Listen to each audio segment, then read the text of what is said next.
They wrote a second volume of this where Grandma and Little Red were both aware and adaptive to the wolf's agenda and manipulations. They devised a plan together to lure him into the house with the smell of sausages through the chimney, which they beforehand put a manger full of water in, resulting in the wolf plunging and drowning.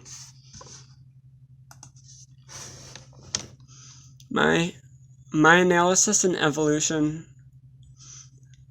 of the story. What compelled me to covering the Little Red Riding Hood story for my essay and presentation was the fact that it's a well-known story from all of our childhoods, and we know very little about the origins, and we only know vaguely what happened in the more common modern versions. It was surprising to discover the dark, unsettling, and often twisted tales that came before our familiar favorite.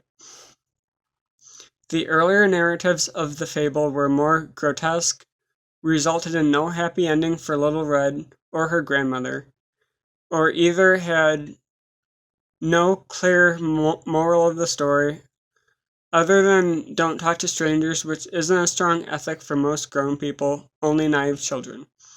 In several versions, when the wolf actually dies, it is not considered a bad thing, given that he's the villain of the story. Grimm's version was definitely progressive in terms of portraying Red and her grandmother as intelligent, resourceful heroines who didn't fall into their demise. However, there is a version that traced back to the French, where Red cleverly implements an "I have to use the bathroom" excuse, and while the wolf tries to tie her up, she breaks free, securing her freedom, while also not killing the wolf.